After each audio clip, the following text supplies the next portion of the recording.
Bonjour à tous, nous sommes à nouveau ensemble pour une nouvelle édition de Training Zone et nous sommes en compagnie de René. Bonjour René. Bonjour Nathalie. Aujourd'hui nous allons parler du soulevé de terre et des deux façons possibles de le faire, donc de façon conventionnelle et sumo. Pour ça nous allons demander à René quel est l'intérêt de faire plutôt un soulevé de terre conventionnel ou plutôt sumo. Les deux exercices ont la même fonction en fait. C'est une extension du genou, de la hanche et du dos. Donc les mêmes muscles vont être sollicités évidemment, sauf que la façon de faire, de se placer, n'est pas tout à fait la même.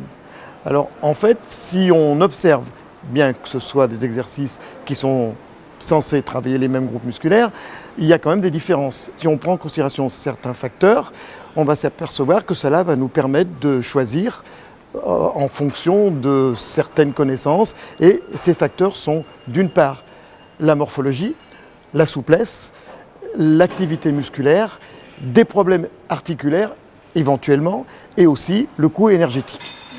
Alors en ce qui concerne la morphologie, on s'aperçoit par exemple que le soulevé de terre sumo va être conseillé aux gens qui ont les bras plus courts et le soulevé de terre conventionnel aux gens qui ont les bras plus longs. Quand tu dis plus court, comment on mesure qu'on a les bras plus courts ou plus longs? Alors si on se réfère à une excellente étude qui est parue dans le journal de biomécanique, qui est parue en 1996, donc la recherche nous explique que la longueur du bras représente 38% de la taille de la personne. Donc c'est-à-dire qu'en dessous des 38%, on a les bras plutôt courts et au-delà, on a les bras qui sont plutôt longs. Voilà. Si c'est juste 38%, alors on peut faire comme on veut, on n'aura aucun avantage particulier. Donc, dans le choix, c'est-à-dire du soulevé de terre conventionnel ou sumo. Exactement. Donc le soulevé de terre sumo va favoriser les gens qui ont les bras plus courts et le conventionnel, les gens qui ont les bras plus longs. Donc voilà le premier aspect morphologique. Au niveau morphologique. Ensuite, au point de vue souplesse, eh bien, évidemment, pour se placer correctement dans la position du soulevé de terre sumo, il faut avoir une bonne souplesse des hanches. Donc c'est quelque chose d'important. Ensuite, l'activité musculaire. Eh bien, on s'aperçoit que dans le soulevé de terre sumo, le quadriceps est un peu plus impliqué. Et pour le conventionnel, c'est plutôt les ischios qui sont un peu plus impliqués. En comparant les deux en fait. Voilà. Donc ça veut dire que si on veut moins impliquer le quadriceps, il faudra faire le soulevé de terre conventionnel. Si on veut plus l'impliquer, le soulevé de terre sumo. Ensuite vont intervenir les problèmes articulaires. Si j'ai des problèmes lombaires, alors il vaudra mieux que je fasse sumo, puisque par le conventionnel, le buste est plus penché en avant, donc il y a plus de contraintes au niveau de la charnière lombo-sacrée. Et puis, si on a des problèmes de hanche ou de genou, alors il vaudra mieux faire le conventionnel. Voilà. Et puis, sur le plan énergétique, finalement, eh bien, on s'aperçoit qu'il y a beaucoup moins d'amplitude dans le soulevé de terre sumo. Et bien, effectivement, le coût énergétique sera moins élevé. D'accord. Voilà un petit peu les différences. Et dans quel type de sport on va plutôt préconiser de faire le soulevé de terre Alors, évidemment, les sports de force, bien sûr, le powerlifting, l'haltérophilie et les strongmen, c'est un exercice qui va effectivement qui contribue à renforcer le corps, mais d'une façon générale.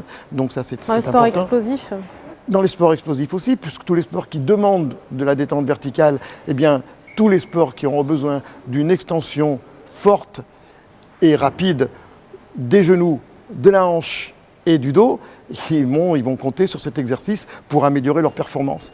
Et puis on va mettre tous les sports de combat, puisque ce soit des sports de contact comme le rugby, mais aussi dans la lutte, dans le judo et dans tous les sports de combat, effectivement, c'est un exercice qui peut contribuer à l'amélioration de la force générale du corps, donc il sera utilisé dans tous ces sports. D'accord. Maintenant, si on fait un petit résumé, on peut dire que pour le soulevé de terre sumo, on l'a dit, ça va avantager les gens qui ont les bras plus courts. C'est une plus faible amplitude, donc le coût énergétique sera moins élevé.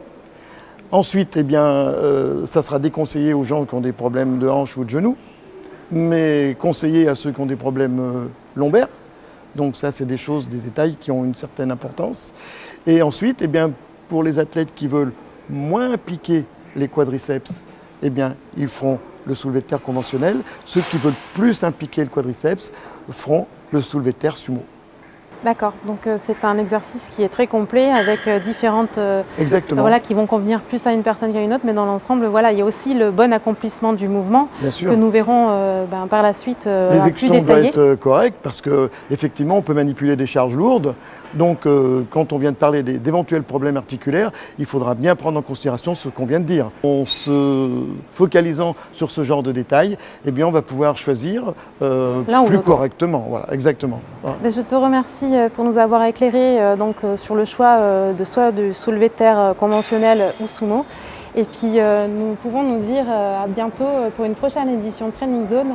Suivez-nous, vous pouvez mettre vos commentaires en dessous de cette vidéo et nous ferons un plaisir de vous y répondre si vous avez quoi que ce soit comme question suite à cette vidéo. À bientôt!